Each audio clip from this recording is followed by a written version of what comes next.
Hi, in our last lecture, we have discussed about what vectors are and how and when we require representation of data using vectors.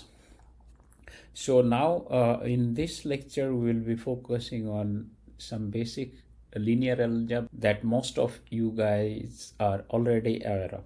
So you can think this is a review of you have learned in your linear algebra class.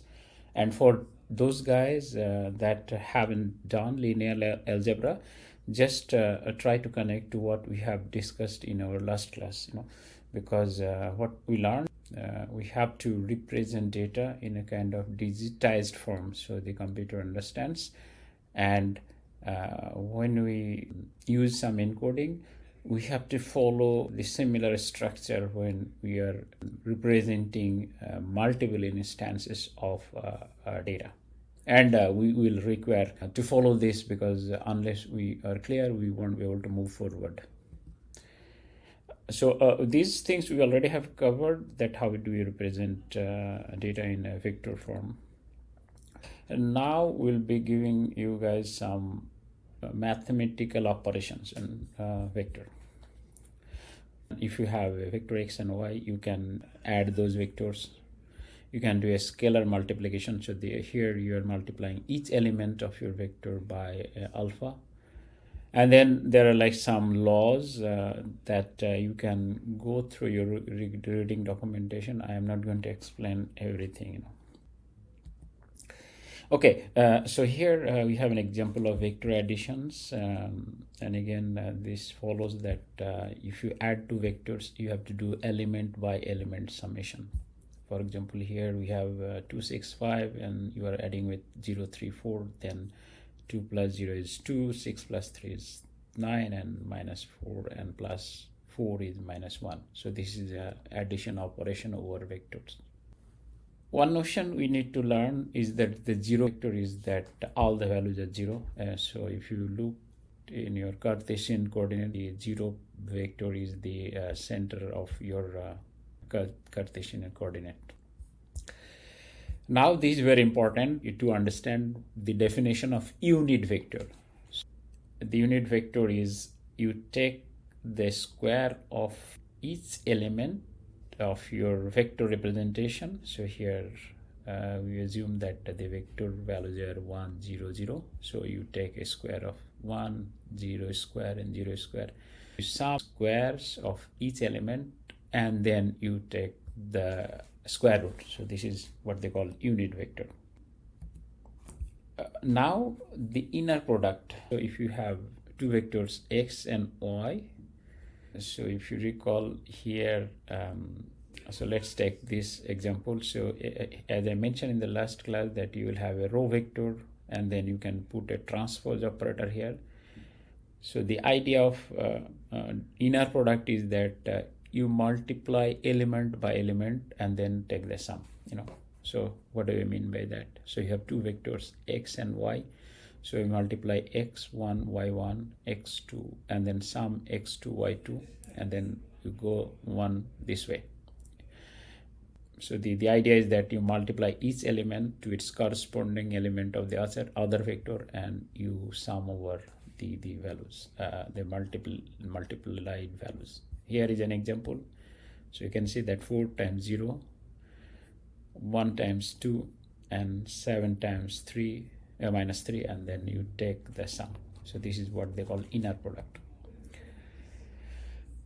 Now this is another very important concept that you need to clear, that what does the orthogonal vector means. The inner product of two vectors, and if the value is 0, then the two vectors are orthogonal vectors. And we'll see some examples, because this is connected back to the idea of one-hot encoding, because the one-hot encoding we learned in our last class didn't come randomly. It has some physical or maybe mathematical meaning behind that, and we learned that.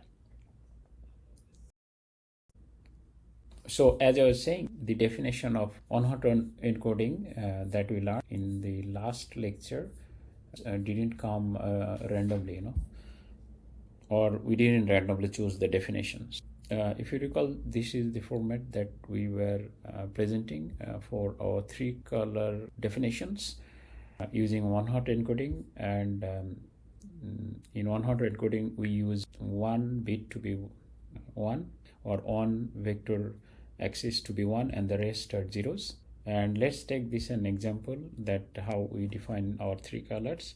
So if you do a inner product, for example, let's do for red and green.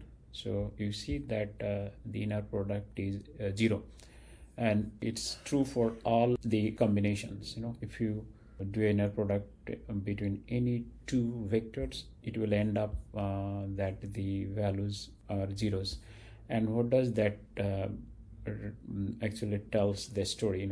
We are saying that we created the vector representation of the 3 colors with some intuition that we don't make the 2 definition close to each other. So what we're saying, in our definition of colors, although we define like some categorical colors through some numerical encoding, we forcefully make the computer captures the distance relationship between 3 values. And what is the constraint? The constraint is that these are equally distant, using again some specific distance metric that we'll be learning.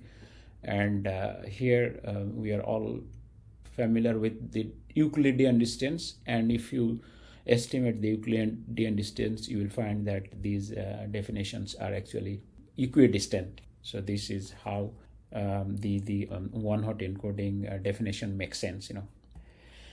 Okay, now let's go to some other concepts. Vector norm is you square its axis values, you sum them, and you take the square root. So for example, 4 square plus 3 square, and take the square root. And when we were discussing the orthogonality of vectors, we were talking about some distance metric, and one of the familiar distance metric that we use is Euclidean distance. You will hear about some other terms referring to the same distance. If we say that to norm, then we are actually telling about Euclidean distance. So for those guys who are not familiar with Euclidean distance, here we have a data point x1, x2 in the Cartesian plane, and how much distant that point is from the origin. And one way to estimate is using Pythagoras equation. For here, you are saying that, okay, the Euclidean distance between x and x1, x2 point from the origin is x1 square plus x2 square. So x1 square plus x2 square, and then you are taking the square root. So this is the definition of Euclidean distance, but we will call that as well using the term L2 distance. Another distance metric is L1 distance. Here we are not squaring, we are taking the absolute difference. So if we go back to this figure, so we are telling that what is the absolute value x1 and absolute x2 values, and you just take the sum. So this is another distance metric that we'll be using, and this is called L1 distance or L1 norm. Finally, we will introduce another very popular distance, what we call the cosine distance. So there is a formula of cosine distance. So you take the inner product of 2 vectors and you divide by the multiplication of the 2 vector norms. The cosine distance measures the angle between 2 vectors. For example, here the pink vector and the green vector.